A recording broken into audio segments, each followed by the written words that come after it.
How a gold chain is made. Jewelry has been around for thousands of years and has played a significant role in human culture and society. The oldest known piece of jewelry was found in the form of a simple strand of beads made from Nassarius shells, which are native to the Mediterranean region. These beads were discovered in a cave in Morocco and are believed to be over 100,000 years old. Jewelry has always been a way for people to express themselves and to signify their social status or wealth. In ancient societies, jewelry was often made from materials such as shells, bones, and stones, and was used for both practical and decorative purposes. For example, in some cultures, necklaces were worn to protect against evil spirits, while in others, they were a symbol of wealth and power. As human societies developed and became more sophisticated, so did the techniques and materials used to make jewelry.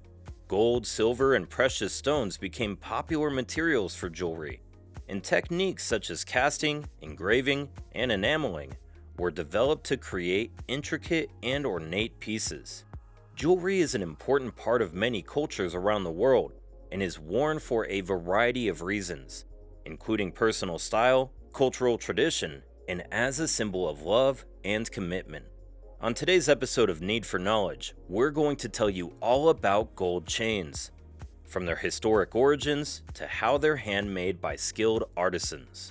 Gold chains have a long and rich history dating back thousands of years. The use of gold for jewelry dates back to ancient civilizations, such as the Egyptians and the Romans, who prized the metal for its beauty and durability. One of the earliest known gold chains was discovered in an Egyptian tomb, and is thought to be over 4,000 years old. This chain, made of thin gold wire, was likely worn as a symbol of wealth and power. Gold chains have also been worn throughout history as a sign of religious devotion. In the Middle Ages, gold chains were often given as gifts to the clergy and were used to symbolize the divine. As time passed, gold chains became more widely available and were worn by people of all social classes. They were often given as gifts to mark special occasions, such as weddings, and were also worn as a sign of wealth and status. Today, gold chains are still popular and are worn for a variety of reasons, including personal style, cultural tradition, and as a symbol of love and commitment. They are available in a range of styles and designs, from simple and understated to ornate and extravagant. Let's see how this popular jewelry piece is made. It all starts with the raw material, gold. Gold is extracted from the earth through a process called mining. Depending on the location, this can be done through open pit mining or underground mining. Once gold ore is extracted, it's crushed into small pieces and treated with chemicals to remove impurities. The pure gold is then sent to a refinery, where it is melted down and poured into a mold to create a large rectangular ingot. These ingots can weigh up to 400 ounces and are a standard size, known as a London Good Delivery Bar. If you want to know more about how gold is mined, we have a video on that. Go check it out. You can find a link to this video in the description below.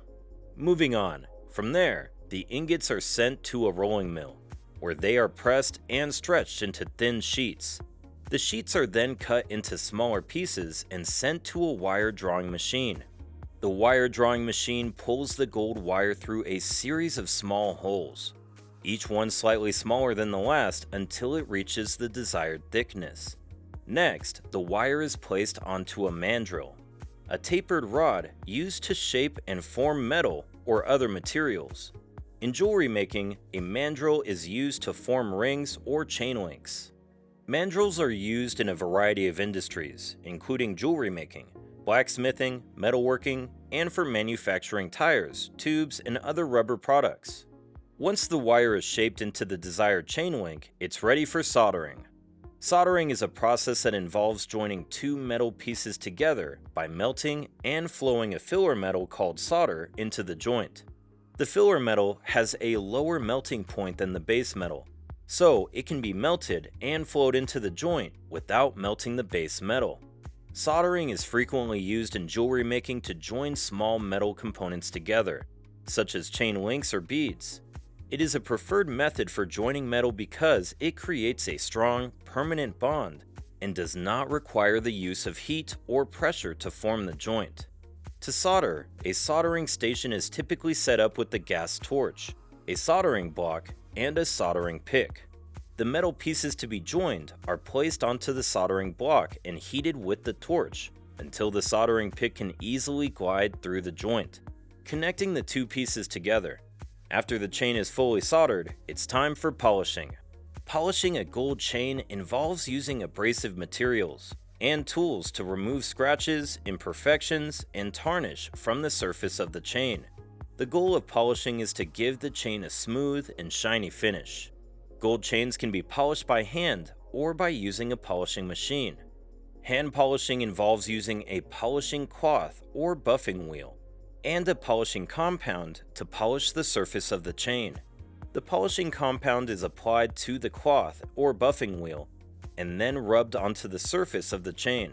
This process is repeated until the desired level of shine is achieved.